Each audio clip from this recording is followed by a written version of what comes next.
राम राम जय जय जय राम, राम राम जय जय जय राम।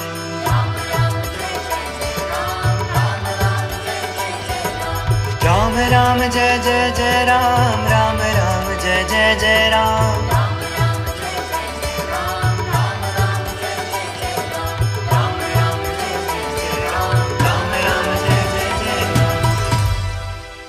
मेरे राम।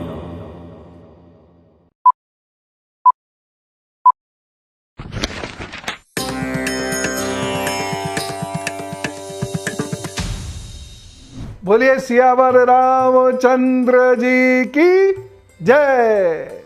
राम राम। आज बालकांड में आगे बढ़ते हैं और एक बात बहुत ख़ास है। मैं ये सब चीज़ें इतने विस्तार से इसलिए पेन लेके पढ़ा रहा हूँ कि आप मेरी फौज के सदस्य बने।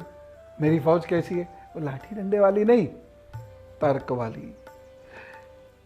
अब उस फौज के सदस्य नहीं बने तो कसम है आपको श्री राम जी की, क्योंकि बताने का फिर क्या फायदा अगर आप सनातन पर हमला करने वाले लोगों को उचित उत्तर नहीं दे पाए प्रमाण के साथ, तो क्या फायदा है ना? उससे जुड़ने का फायदा तो तभी है।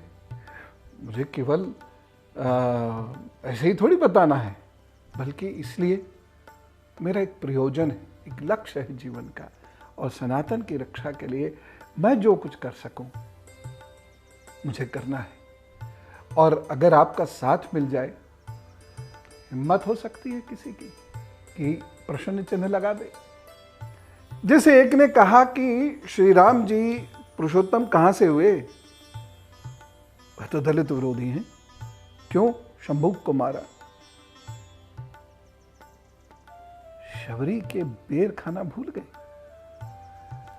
कागभूषुंडी को कितना आदर और सम्मान मिल रहा है उत्तर रामचरितमानस में, ये भूल गए। वो नहीं भूले। दरअसल जो लोग पढ़ते लिखते नहीं हैं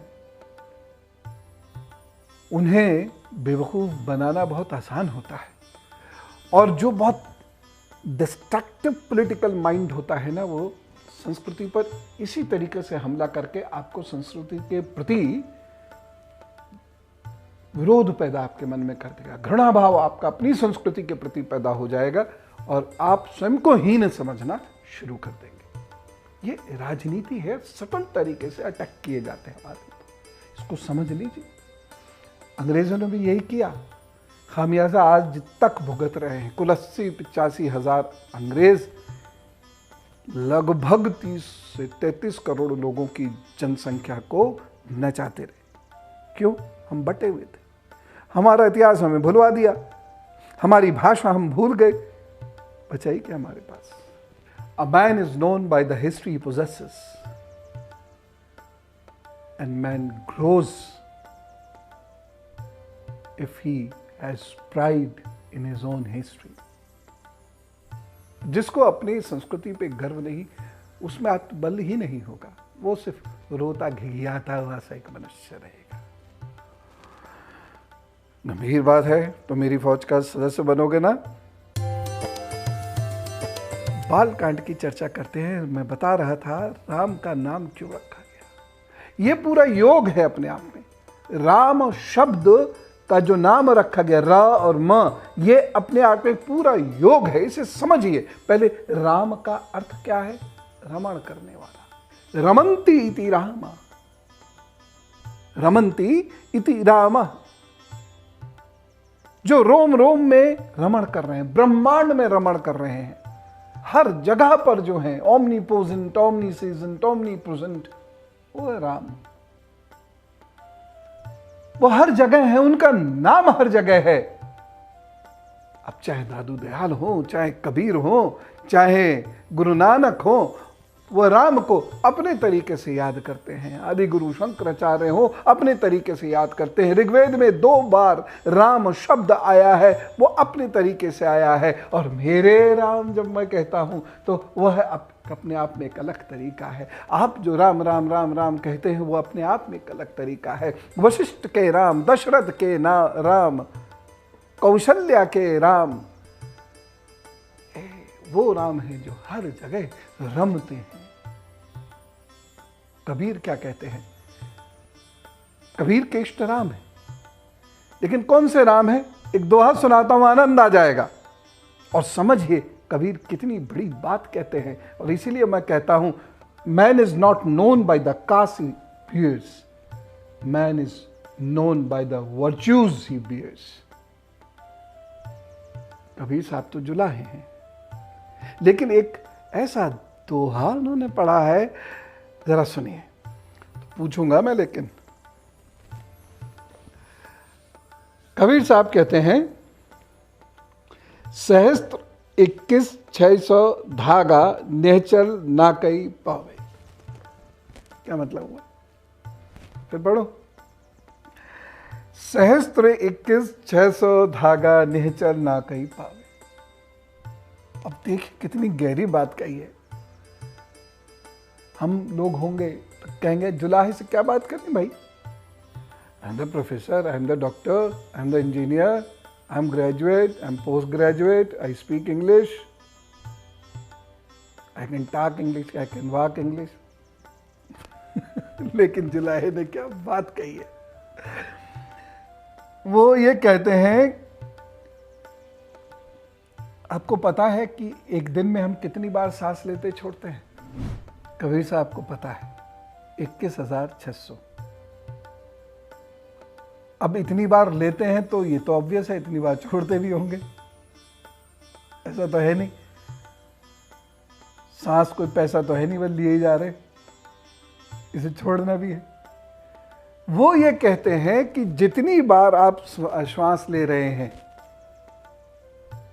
सहस्त्र 21,600,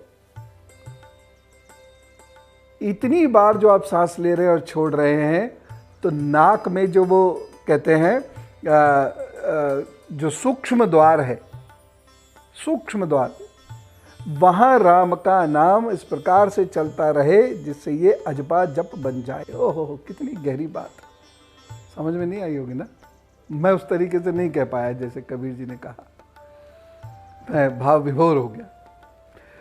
कबीर जी ये कहते हैं कि 21,600 बार सांस लेते हो और छोड़ते हो, और जो नाक का सूक्ष्म द्वार है, उससे जब भी ये सांस लो और छोड़ो, उसमें राम का नाम लो, जिससे ये अजपा जप बन जाए। यानी आप उसको जपने के लिए यत्न नहीं कर रहे हैं, वह राम का नाम है, वह स्वतः ही आपके रोम रोम में बस जाएगा। जितनी बार श्वास लोगे और छोड़ोगे, राम राम निकलेगा। यह है भक्ति। अब राम क्यों कहा होगा ऋषि वशिष्ठ ने? देखिए, ऋषि वशिष्ठ एक महान योगाचार्य है। एक घटना है, जब प्रभु राम उनसे पूछते हैं कि मैं कर्ता और दृष्टा दोनों एक साथ कैसे हो सकता हूं, तो वशिष्ठ ऋषि श्री राम के सर पर हाथ रखते हैं। अभी मेरा वो एपिसोड देखा ना कि सर पर हाथ क्यों नहीं रखते हैं, देखा होगा। वो हाथ रखते हैं और वो अपने सूक्ष्म शरीर की यात्रा प्रारंभ कर देते हैं। ऋषि वशिष्ठ, उनको शरीर वही है, देह वही है, और वह सूक्ष्म शरीर से ऊपर उनको ले जाते हैं और लेके क्या करते हैं? देखो, अब तुम कर भी रहे हो और दृष्टा भी हो। इस प्रकार का उनसे वह प्रयत्न कराते हैं। ये गुरु है, शक्तिपात होता है। तो वशिष्ठ ऋषि ने राम नाम क्यों दिया? जब ये सुनेंगे आनंद आ जाएगा, क्योंकि वह योगी है। और इसीलिए जो वो नाम देते हैं, इसमें दो शब्द हैं, राम। राम का ये नाम रखा गया है चक्र के आधार पर, स्वाधिष्ठान, मूलाधार चक्र के ऊपर स्वाधिष्ठान चक्र, उसके ऊपर मणिपुर चक्र, राम। ये दोनों शब्द वहां हैं। र अपने आप में एक बीज मंत्र है, मां अपने आप में एक बीज मंत्र है। और ये र जो मंत्र है, स्वाधिष्ठान चक्र में 6 कमल हैं, हर कमल का अपना एक अक्षर होता है। तो र और मां दोनों अक्षर वहां पर हैं। और किस लोक के स्वामी हैं? भुवः लोक, यानी अंतरिक्ष लोक। 3 मुख्य लोक है ना, पृथ्वी, अंतरिक्ष और द्युलोक। तो ये भुवः लोक के स्वामी हैं। और र शब्द का या राम शब्द का बार बार कीर्तन करने से या लेने से, ऐसे वाला नहीं कि अपना चलते फिरते राम राम और इधर उधर दिमाग लगा राम राम राम राम, साड़ी कैसी है राम राम राम राम, उसने कुर्ता पजामा कैसा पहना राम राम राम राम, वो वाला नहीं। राम कैसे? नाभि से उत्पन्न हो, स्वाधिष्ठान से मणिपुर की यात्रा करिए। मूलाधार हो गया गुदा स्थान, जो लिंग स्थान है, ये स्वाधिष्ठान से मणिपुर की यात्रा। राम, हाँ, जैसे आप सुनते ना मेरे राम, ये आप इस स्तर पर भ्रमरी स्वर से जप करेंगे। राम राम। इससे क्या होगा? स्वाधिष्ठान और मणिपुर दोनों चक्र जागृत होने लगेंगे। इससे क्या होगा? एक तो ज्ञानार्जन होगा और मोह से निवृत्ति होगी। मोह से निवृत्ति होने लगती है जब ये दोनों चक्र जागृत होने लगते हैं। अब आप समझ लीजिए ये वशिष्ठ है।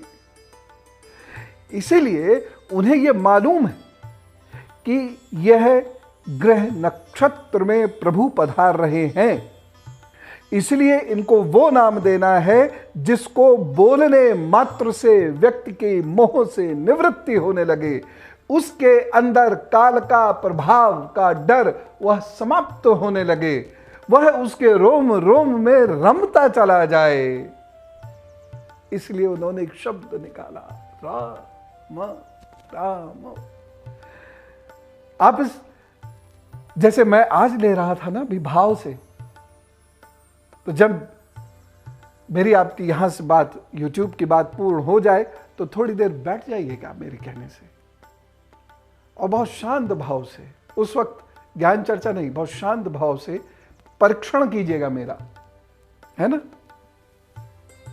एग्जामिन मी, और कहिएगा नहीं राम ऐसे लोग तो राम राम, और बताइएगा 5-7 मिनट बाद क्या हुआ ना, कमेंट बॉक्स में लिखिएगा। मैं बड़ी उत्सुकता से आपकी प्रतीक्षा करूंगा आप क्या लिख रहे हैं, और आपको जो मैं कह रहा हूं वो महसूस होगा। और इसीलिए जब कोई व्यक्ति वहां प्रयाण करता है तो हम कहते हैं क्या है? राम नाम सत्य है। यानी अब आप अंतरिक्ष लोक की यात्रा पर हैं, अब आप द्युलोक की यात्रा पर हैं। भू भुवा स्व, तो ये भुवा और स्व, ये 2 लोक की यात्रा पर अब है आप, राम। और अब आपकी मोह से पूर्ण निवृत्ति हो गई है, काल का भय पूर्ण रूप से समाप्त हो चुका है, राम का नाम सत्य है। ये उस वक्त किसको सुनाया जाता है? शव को नहीं, जो उसके साथ चल रहे हैं ना लोग, उनको सुनाया जाता है कि बेटे सुन लो, तुम भी यहीं आने वाले हो। इसलिए मोह का क्षरण करके, भय से मुक्त होकर, संचय की कामना छोड़कर भक्ति पूर्वक अपना जीवन यापन कीजिए, काम के जाल में नहीं फंसिए, और फिर यहां से जो गति आपको मिलेगी वो बैकुंठ की होगी। नहीं तो भटकना, नहीं तो भटकना। क्या कह रहे हैं गरुण और काक भुषुंडी का जब आप संवाद पढ़ेंगे उत्तर रामचरितमानस में, यद्यपि मैं उसका वर्णन नहीं कर रहा हूं, मैं तो वाल्मीकि रामायण की बात कर रहा हूं, बड़ी सुंदर बात लिखी है। वो तो ये भी कहते हैं, और ये बात कहना इसलिए जरूरी है कि गोस्वामी जी तो यह भी कह रहे हैं कि जो दूसरों की निंदा करता है, चमगादड़ योनि में उसका जन्म होता है। चमगादड़ शब्द उन्होंने लिखा है, और लोगों ने देखिए प्रतिष्ठा पाने के, प्रसिद्धि पाने के लिए इसे कोरोना वायरस से जोड़ दिया। ना रामायण में कोरोना वायरस है, ना रामचरितमानस में कोरोना वायरस है, इसका कोई वर्णन नहीं है, मानस रोगों का वर्णन। तो आप ये सारे जो चीज़ें फेक वायरल हो रही हैं, इस पर धिक्कार लिख दिया कीजिएगा। धिक्कार है तुम्हारे ज्ञान पर, तुम बेवकूफ़ बना रहे हो हम लोगों को, सनातन संस्कृति को बदनाम करो, लिखा करो ऐसे। फेक न्यूज है। आगे बढ़ते हैं। जो ये कांड कह रहा है बड़ा अद्भुत है, इसके आगे का वर्णन अद्भुत है। और क्यों अद्भुत है? क्योंकि श्री राम जी बड़े हो गए हैं, शिक्षा के लिए चारों भाई गए हैं। शिक्षा के लिए कहां गए हैं? आश्रम, गुरु, कुल, वहीं तो शिक्षा दीक्षा तो होती है। और वहां वो राजपुत्र नहीं है, उनकी वेशभूषा वही है जो किसी अन्य व्यक्ति की होगी, किसी अन्य बच्चे की होगी।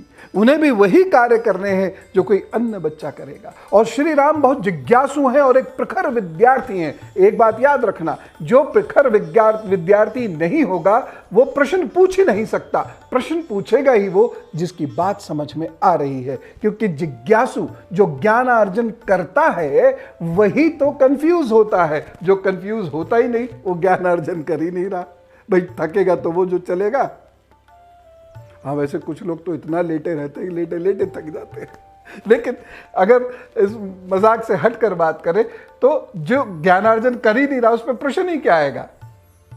प्रश्न तो उसी पर आएगा जो सोचेगा। और श्री राम जी प्रखर विद्यार्थी हैं। और कौन कौन सी शिक्षा लेते हैं? वेद की शिक्षा लेते हैं। बाकायदा एक सिलेबस होता है और उस सिलेबस के अनुसार शिक्षा दी जाती है। और यहां तक कि शिक्षा में स्वर कैसा होना चाहिए, बोलना कैसा चाहिए, तहजीब तक सिखाई जाती है। और यही कारण था कि श्री राम लक्ष्मण से कहते हैं, वो जो है ना, जो शख्स हनुमान जी के लिए कहते हैं, वो जिस भाषा में बात कर रहे हैं इसका मतलब है कि इनको सामवेद आता है, क्योंकि इस मधुर भाषा में वही बात कर सकता है। ये बात वो कहते हैं। आगे मैं आपको बताऊंगा, इसका वृतांत तो बहुत तफसील से बताऊंगा। तो यहां पर श्री राम जी को वह शिक्षा दी जाती है और हर बच्चे को तमीज से बोलना सिखाया जाता था। और यह शिक्षा मैकॉले की शिक्षा का आज हिस्सा नहीं है। भारत के बच्चे इसलिए मैनर्स, एटिकेट्स क्या होते हैं जानते ही नहीं। किसी बच्चे ने एक बार, यूट्यूब बच्चे थे या बड़े पता तो चलता नहीं क्योंकि आप लोग फोटो भी नहीं लगाते, तो लिखा कि आपको जैन धर्म के बारे में यह बताना चाहिए था। लिखने का तरीका यही था। मैंने कहा क्या आराम से बात की जाती, मैंने कौन सा गाली दी? यानी गाली से नीचे अपशब्द होता ही नहीं है। यह शिक्षा आज बच्चों की नहीं, और केवल आज के बच्चों की बात नहीं कर रहा, उनके मम्मी पापा अपनी जिम्मेदारी से बच नहीं सकते, उनके पास भी वो शिक्षा नहीं है। उनके नाना नानी, दादा दादी भी बच नहीं सकते अपनी जिम्मेदारी से, क्योंकि उनके पास भी वो शिक्षा नहीं है। तहजीब बहुत जरूरी है।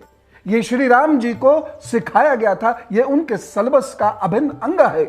इसके साथ साथ श्री राम जी धनुष चलाना सीखते हैं, हाथी चलाना सीखते हैं, बाण तराशना सीखते हैं। यानी राजकुमार होंगे लेकिन यहां तो विद्यार्थी हैं। और कैसे विद्यार्थी हैं? जिन्हें आगे जाकर एक सैनिक बनना है। एक सैनिक को अपना अस्त्र शस्त्र स्वयं मैनेज करना आना चाहिए और तलवार चलाना सीखते हैं। और श्री राम जी के पास बहुत सुंदर तलवार भी थी, दिखाई नहीं जाती, लेकिन यह तलवार थी। अरण्य कांड में इस तलवार का मैं वर्णन करूंगा। तो ये बाकायदा उनका सिलेबस है। कृषि भी आती है, पर्यावरण की समझ भी है उनको, राज्य की पूरी व्यवस्था वो कैसे बनाते हैं ये सब पढ़ाया जाता है। राम राज्य की स्थापना ऐसे ही नहीं हो गई। और वो एक बहुत कुशल प्रशासक थे, स्ट्रांग एडमिनिस्ट्रेटर थे। ये सब चीजें वह पढ़ते हैं। पढ़ने के बाद उन्हें, जब उनकी शिक्षा पूर्ण हो जाती है, तो उन्हें उपाधि मिलती है स्नातक की। योग वशिष्ठ में उनको स्नातक कहा गया है। अब शिक्षा पूर्ण हो गई, राजा दशरथ जी मंत्रणा कर रहे हैं कि बेटा मेरा 16 साल का हो गया है, अब इनका विवाह करना है, राम जी का विवाह करना है। उस वक्त के हिसाब से 16 साल की आयु में विवाह हो जाता था। तो राम जी का विवाह करना है। इतने में समाचार मिलता है ऋषि विश्वामित्र पधारे हैं। अरे ऋषि आ गए, हटो हटो, सब लोग हटो हटो। आज का युग थोड़ी है जब पुरोहित जी आए या ऋषि आए हैं। ऋषि तो कोई खैर कहता ही नहीं आजकल। अरे अभी आ गए ना, ये मांगेंगे, देखना जरूर कुछ, ये गायों का चंदा लेंगे। समय बदल गया है। तो वो ऋषि आए और सब लग गए उनकी सेवा में। राजा सम्राट दशरथ स्वयं वहां पहुंच के और उनकी शान में बड़ी बड़ी बातें कहते हैं और उनको आसन देते हैं, आने का प्रयोजन पूछते हैं। विश्वामित्र कहते हैं, दशरथ जी, मारीच और सुबाहु मुझे बहुत परेशान कर रहे हैं। मेरे अनुष्ठान को उन्होंने खराब कर दिया है, रक्त और मांस फेंक कर। मैं क्या करूं? मुझे अपने पुत्र दीजिए जिससे कि वो मेरे अनुष्ठान की रक्षा करे। यूं तो मैं अपने अनुष्ठान की रक्षा करने में पूर्ण समर्थ हूं, लेकिन चूंकि मैं एक अलग रूप में वहां पर अनुष्ठान कर रहा हूं, इसलिए मैं अस्त्र शस्त्र उठा नहीं सकता। अब ये सुनते ही दशरथ जी बिफर जाते हैं, रोने लगते हैं। मेरे इतने छोटे बच्चे हैं, ये जंगल में जाके मारीच और सुबाहु जैसे राक्षसों से कैसे लड़ेंगे? और वहां कोई एक दो राक्षस तो है नहीं, पूरी फौज है उनकी, वो कैसे लड़ेंगे? नहीं, मैं नहीं भेज सकता। और ये सुन के विश्वामित्र जी को गुस्सा आता है। कैसे राजा, तुम्हारा कर्तव्य है अपनी प्रजा की रक्षा करना, और विशेष रूप से तुम्हारा कर्तव्य है ऋषियों के अनुष्ठानों की रक्षा करना, क्योंकि वह राज्य हित में होते हैं। और तुम अपने बच्चों को घर में छुपा लेना चाहते हो, राजमहल में छुपा लेना चाहते हो। वशिष्ठ जी बीच में आते हैं और वशिष्ठ जी राजा दशरथ को तैयार करते हैं, राम जी को तैयार करते हैं। और वह राजा दशरथ से कहते हैं कि आप विश्वामित्र जी को सामान्य व्यक्ति मत समझिए, वह अपनी ही नहीं इस पूरे राज्य की रक्षा करने में सक्षम है। अपनी संकोच उनकी छत्र छाया में अपने बच्चों को भेज दीजिए। यह कोई सामान्य यात्रा नहीं थी जो वशिष्ठ जी के कहने से विश्वामित्र जी और राम जी और लक्ष्मण जी को शुरू करनी थी। सामान्य यात्रा नहीं, क्योंकि राम जी की, लक्ष्मण जी की मुख्य शिक्षा दीक्षा इस मार्ग में हुई है। और इस मार्ग में उन्होंने नदी क्या होता है, गंगा नदी क्या होता है, बला और अति बलाद, ये दो विद्याएं क्या होती हैं, यह भी सीखा है। जीवन को जीना सीखा है, राज्य को चलाना सीखा है। गुरु शिष्य जब चल रहे हैं, बड़ा सुंदर दृश्य रहा होगा। वो आगे आगे गुरु जी अपना कमंडलू लिए चले जा रहे हैं,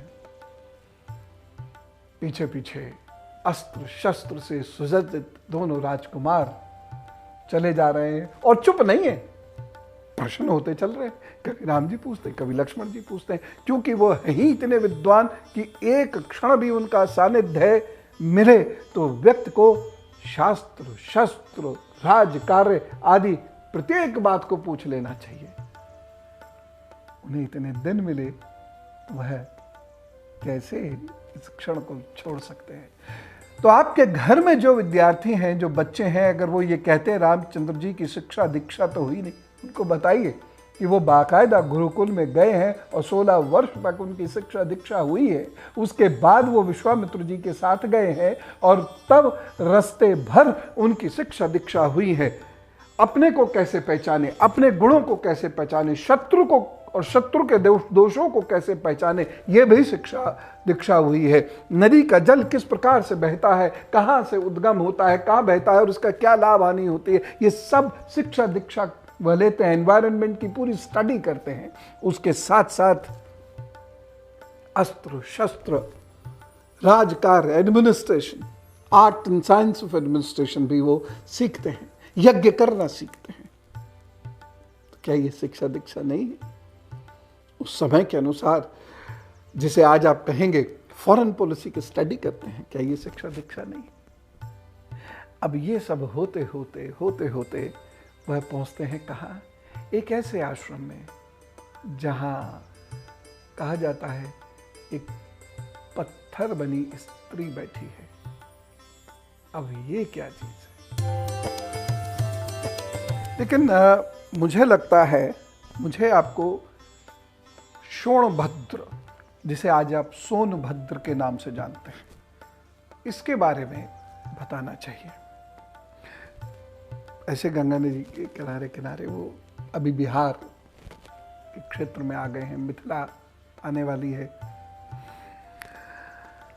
तो शोणभद्र तट पर वो विश्राम करते हैं, वहां पड़ाव डालते हैं। और देखिए, राजकुमार है लेकिन ट्रेनिंग क्या है? गंगा तट पे सो जाओ। वहां भी वो तारे देख रहे हैं, आकाश देख रहे हैं और प्रश्न पूछ रहे हैं, और गुरुजी उनके बैठे हुए हैं और उन प्रश्नों का उत्तर दे रहे हैं। बड़ा सुंदर वर्णन है, समय कम है, उसकी मैं भी बात नहीं करना चाहता, अलग अलग खंडों में उसकी बात मैं किया करूंगा। अभी तो प्रयास यह है कि आप शीघ्र वो प्रमुख बिंदु सीख जाइए और सनातन संस्कृति की महानता को अंगीकृत करते हुए इसकी रक्षार्थ खड़े हो जाइए। ऐसे बहुत सारी छोटी छोटी बहुत सारी चीजें बताने के लिए बताता रहूंगा। अद्भुत दृश्य है वो, अद्भुत दृश्य। इतने बड़े राज्य के राजकुमार कहीं भी रह जाते थे, तो यहां पर सोनभद्र के, जिसे आज आप कहते हैं, उस वक्त शोणभद्र है, उसके तट पर पड़ाव डाला। तट पर, वहीं पर वो रहने लगे। कभी किसी आश्रम में रह लेते थे, कभी तट पर रह लेते थे। तो वहां पर 32वें सर्ग में आप एक वर्णन सुनते होंगे, कान्यकुब्ज, आज भी कहते हैं कान्यकुब्ज ब्राह्मण। कान्यकुब्ज का वह मूलतः क्या है ये मैं आपको बताता हूं। बात कर रहे हैं एक ऋषि विश्वामित्र जी से प्रश्न चल रहा है, दोनों राजकुमार अपनी आभा के साथ बैठे हुए हैं। तुलनीय है दृश्य। बात क्या हो रही है कि ये कौन सा प्रदेश है, इसके बारे में चर्चा हो रही है। तो ये कुशनाभ एक राजा हैं, उनका ये प्रदेश है। और उसके बारे में जो चीज़ यहाँ लिखी है, मैं आपको जो लिखा है वो बार बार इसलिए पढ़कर बताता हूँ जिससे प्रमाण भी आपको मिले। और देखिए इतिहास कैसे, बात क्यों जानना जरूरी है उसको। महात्मा वसु की यह ग्रीव्रज नामक राजधानी वसुमती नाम से प्रसिद्ध हुई। इसके चारों ओर ये 5 श्रेष्ठ पर्वत सुशोभित होते हैं। वहाँ 5 पर्वतों की भूमि है। वो आगे बढ़ जाते हैं। यहाँ रमणीय सोन नदी दक्षिण पश्चिम की ओर से बहती हुई मगध देश में आई, इसलिए इसे सुमागधी नाम देते हैं। सुमागधी नाम से ये विख्यात हुई है। और ये 5 पर्वत श्रृंखलाएं जो हैं उनको ऐसे करके जोड़ रही है, तो माला की भांति सुशोभित हो रही है। और इसका नाम यहाँ पड़ता है मागधी, ठीक है ना, मगधी। आज भाषा का नाम भी मगधी बोलते हैं ना, मगध की भाषा मगधी। अब ये बड़ा उपजाऊ क्षेत्र है। इसके बाद कहते हैं कि धर्मात्मा राजऋषि कुशनाभ ने घृताची अप्सरा के गर्भ से परम उत्तम 100 कन्याओं को जन्म दिया। ये बहुत खास बात बताने वाला हूं। तो 100 कन्याओं का जन्म होता है। ये बहुत सुंदर है, लेकिन वायुदेव इनसे कुपित हो जाते हैं और इनके शरीर में प्रवेश करते हैं, श्राप देते हैं, जिससे इनका शरीर टेढ़ा हो जाता है, कुबड़ आ जाता है। इसलिए इन्हें कान्यकुब्ज भी कहते हैं। ये कुबड़ वाली कन्याएं, 100 की 100 कन्याओं को कुबड़ आ जाता है। ये कुबड़ क्या है? देखिए कथा किस प्रकार बनाई जाती है। दरअसल वायुदेव, वायु क्या है? ये वात, गैस, ये उनके शरीर में प्रवेश करती है उनकी बुरी आदतों की वजह से, और उसकी वजह से शरीर उनका टेढ़ा मेढ़ा हो जाता है। टेढ़ा मेढ़ा होना क्या है? गठिया रोग।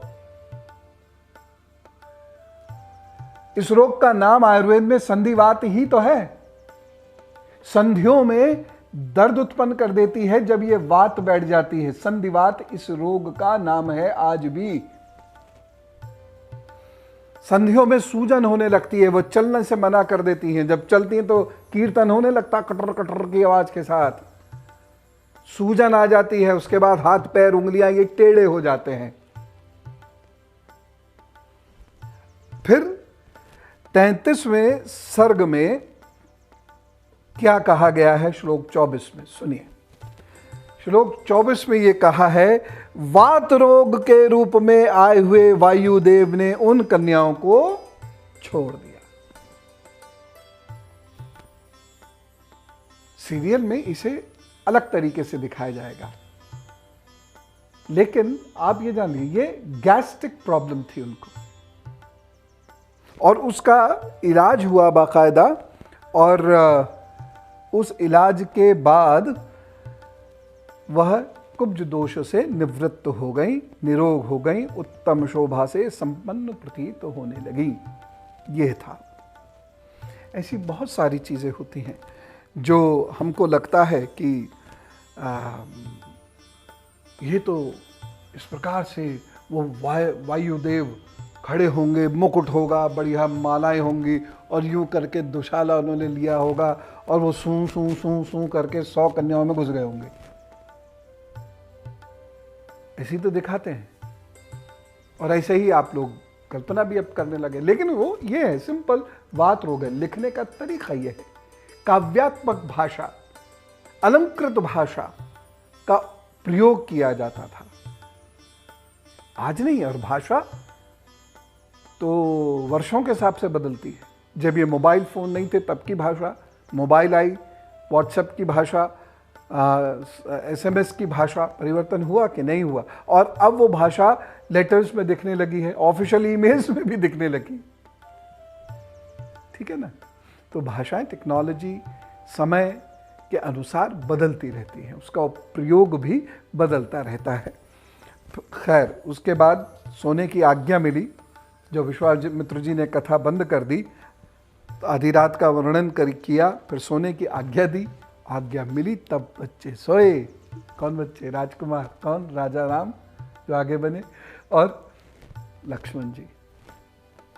इन दोनों के बीच में बड़ा प्यार था। आपको पता है कि श्री राम जी को कुछ भी मिलता था खाने को, वो लक्ष्मण जी को देते थे पहले, फिर खाते थे। इतना प्यार था उन दोनों में। खैर, उसके बाद गंगा जी की उत्पत्ति की कथा सुनाते हैं वो। लेकिन मैं जिस बात को बहुत विशेष रूप से कहना चाहता हूँ, उस पर मैं सीधा आना चाहता हूँ, और वो ये है कि एक आश्रम दिखता है,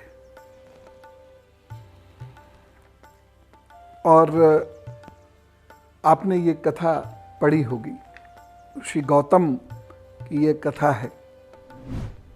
गौतम ऋषि का आश्रम है, वहां की खूबसूरती अद्भुत रही होगी, ये देखकर लगता है। लेकिन फिलहाल तो हर जगह धूल ही धूल थी, मिट्टी मिट्टी थी, और वहां एक स्त्री बैठी हुई है जिन पे मिट्टी चढ़ गई है। पत्थर की नहीं है, यहां कहने का मतलब है उनके भाव पत्थर के हो गए, भाव पत्थर के हो गए। शॉक जब लगता है ना किसी व्यक्ति को, आपने देखा होगा कभी, यद्यपि ये दृश्य भगवान ना करे कोई देखे, लेकिन फिर भी आते तो हैं कि जैसे किसी को पता चला कि तुम्हारे पिता नहीं रहे, तो उसे बहुत देर तक समझ में ही नहीं आता क्या हो गया ये, उसके बाद विलाप आदि होता है। तो ये स्थिति को कहते हैं पत्थर का हो जाना, मतलब निश्चित, निष्प्राण की तरह से। अहिल्या का ये स्वरूप है। ऐसा नहीं कि वो स्त्री श्राप से शिला बन गई, शिला नहीं है, भाव शून्य हो गई। क्यों? अपराध बोध है। किस बात का? कि वह शचीपति इंद्र, शचीपति इंद्र, इंद्र एक पद है, इंद्र एक व्यक्ति नहीं है। अलग अलग समय में अलग अलग नामों के राजा, देवताओं के राजा हुए हैं, उसका नाम इंद्र होता है, उसका पद इंद्र है, तो वह उस राजा को इंद्र कहते हैं। तो ये जो इंद्र है ये शची नाम की स्त्री के पति हैं। इनके बीच में, इनका और अहिल्या जी के बीच में एक अफेयर डेवलप होता है। वो गौतम ऋषि का भेष धर के इस आश्रम में आते हैं। अहिल्या जी को पता है ये गौतम ऋषि के रूप में जो आए हैं ये इंद्र ही हैं, उनको पता है। और फिर उन दोनों के बीच में संबंध बनते हैं।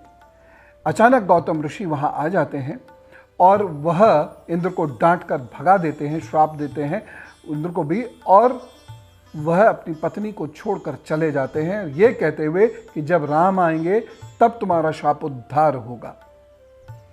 और राम तब पहुंचते हैं, शाप उद्धार होता है और पुनः गौतम ऋषि फिर उन्हें अपने जीवन में वही महत्ता देते हैं जो पहले थी। अहिल्या को वही महत्ता मिलती है। तो ये शिला नहीं हो गई, स्त्री कैसे पत्थर हो जाएगी? खून कहाँ जाएगा, हड्डी कहाँ जाएगी, और ये वापस कैसे आ जाएगा? जरा सोचिए ना।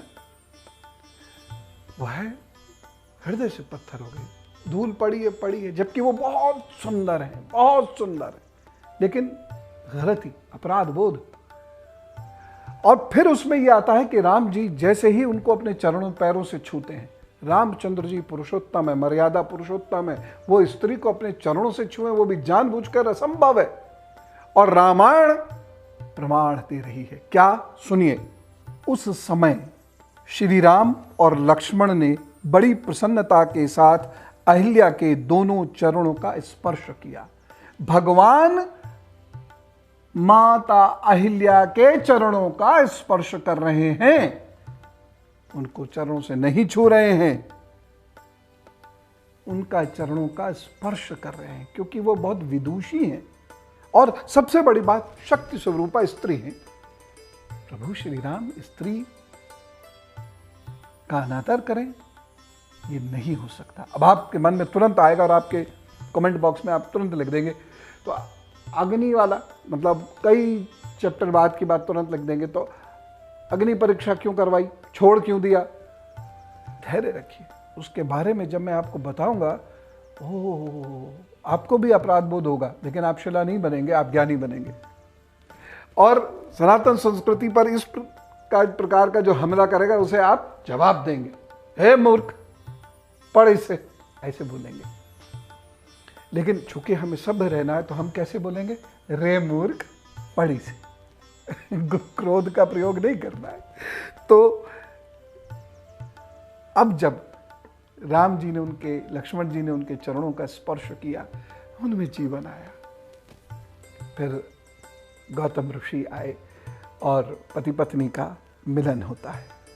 लेकिन अब एक बहुत महत्वपूर्ण घटना होने वाली है जी, और वो घटना कहाँ होगी? राजा जनक जी के यहाँ। आज नहीं बताऊंगा, लेकिन